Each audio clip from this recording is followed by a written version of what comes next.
ನೋಡಿ ಸರ್, ಬೀಜದ ಕರುಗಳು ಸಾಕಿ ಒಂಟ ಬೀಜ ಮಾಡೋದ್ರಲ್ಲೇ ಕೊಡಗೇರಿ ತಾಲೂಕು ದರ್ಶನ್ ಅಂತ ಹುಡುಗ. ಯಾವ್ರಪ್ಪ? ಕೊಡಗೇರಿ ಹತ್ರ ಬೋಡ್ಗನಹಳ್ಳಿ. ಈ ಹುಡುಗ ನನಗೆ ಪರಿಚಿತನು ಕೂಡ. ಓಕೆ. ಹಳ್ಳಿಕಾರ್ ತಳಿ ಸಾಕುವಂತ ಪ್ರೇಮಿ ಪೋಷಕ. ಇವನ್ಗೆ ನಿಮ್ಮ ಇಂಡಿಯನ್ ಹಳ್ಳಿಕಾರ್ ಕೌ ತಳಿ ಕಡೆಯಿಂದ ಒಂದು ಡೈರೆಕ್ಟ್ ಕೊಡ್ಬೇಕು ಅಂತ ನಾನು ಕೊಡ್ತಾ ಇದ್ದೀನಿ. ಬಿತ್ತನೆ ಮಾಡ್ತಾ ಇದ್ದೀರಾ? ಇನ್ನೊಂದು ಮಾಡ್ತಾ ಇದ್ದೀನಿ. ಬಿತ್ತನೆಗೆ ಅಂತ ಒಂದು ಬಂದಿದ್ವಿ, ಜಾತ್ರೆ ಕಾಯಕ್ ಮಾಡ್ಕೊಂಡ್ ಬಂದಿದ್ದೆ. ಓಕೆ. ಅದು ಕೊಟ್ಟಿದೀವಿ. ಅಲ್ಲ, ಬಿತ್ತನೆ ಮಾಡ್ತಿರ್ತೀರಲ್ಲ ಇದ್ರೆ?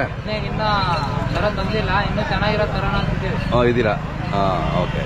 ಇದನ್ನ ನಿಮ್ಮ ವತಿಯಿಂದ ಹಳ್ಳಿಕಾರ್ ಸಹಕಾರದೊಂದಿಗೆ ನಾವು ಈ ಹುಡುಗನಿಗೆ ಆಯ್ತು, ನಮ್ ಕಡೆಯಿಂದ ಒಂದು ಕೊಡುಗೆ, ಬೆಳಿಗಾರ ಡೈರೆಕ್ಟ್ ಕೊಡುಗೆ ಹಾಕೊಡ್ತಾ ಇದ್ದೀವಿ. ಹೌದು, ಅದನ್ನ ಓದಿ ಮನೇಲಿ ಇಟ್ಕೊಳ್ಳಿ, ಅದು ಕಾಪಿ.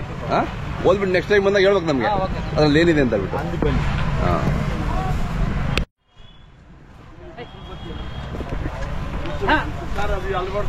ಇದು ಇಲ್ಲಿ ಮದ್ದಿಗೆ ಬನ್ನಿ, ಇಲ್ಲಿಗೆ.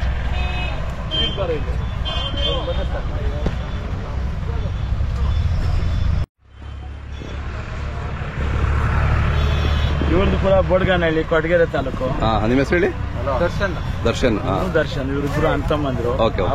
ಬೇರೆ ಕುಟುಂಬ ಬೇರೆ ಆದ್ರೂ ಇವನು ಕೂಡ ಹಸುಗಳ ಮೇಲೆ ಆರಿಸಿ ವಂಶಾಭಿವೃದ್ಧಿ ಮಾಡಿಸ್ತಾ ಇದ್ದಾನೆ. ಹುಡುಗ ಇನ್ನ ದೊಡ್ಡವನಾಗ್ಬೇಕು. ನಮ್ಮ ಇಂಡಿಯನ್ ಕೌ ಚಾನಲ್ ನೋಡಿ ಅವನ ಒಂದು ಇದನ್ನ ವ್ಯಕ್ತಪಡಿಸ್ತಾನೆ, ಅಭಿಪ್ರಾಯಗಳನ್ನ. ಅದರಿಂದ ಇವನು ಚೆನ್ನಾಗಿ ಇನ್ನೂ ಮುಂದೆ ಸಾಕ್ಲಿ, ಇನ್ನ ಚೆನ್ನಾಗಿ ಉದ್ಧಾರ ಆಗ್ಲಿ ಅಂದ್ಬಿಟ್ಟು ನಾನು ಇಂಡಿಯನ್ ಕೌ ವತಿಯಿಂದ ಒಂದು ಡೈರೆಕ್ಟ್ ನಾನು ಕೊಡ್ತೀನಿ. ವಿಳಾಸಗಳಿದ್ದಾವೆ. ಯಾಕಂದ್ರೆ ಹಳ್ಳಿಕಾರ ಭವಿಷ್ಯ ಇರೋದೇ ಯುವಕರ ಕೈಯಲ್ಲಿ. ಹೌದು ಸರ್. ಇವತ್ತು ದಿವಸ ಇವತ್ತು ಯಾವ ಜಾತಿಯಲ್ಲೂ ಬಂದಿಲ್ಲ ಅಷ್ಟು ಸ್ನೇಹಿತರುಗಳು ಬಂದು ನಮ್ಮ ಸಿದ್ಧಗಂಗೆಯಲ್ಲಿ ನನ್ನ ಮುಖ ನೋಡ್ಕೊಂಡು ಹೋಗಿ ನಾನು ಮಾತಾಡಿಸ್ಕೊಂಡು ಹೋಗಿದ್ದಾರೆ.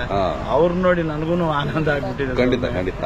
ಅದರಿಂದ ಇವ್ರಿಗೆ ನಾವು ಆಶೀರ್ವಾದ ಮಾಡ್ತೀವಿ. ಶುಭ ಹಾರೈಸೋದಕ್ಕಿಂತ ಇವ್ರಿಗೆ ಆಶೀರ್ವಾದ ಮಾಡ್ತೀವಿ.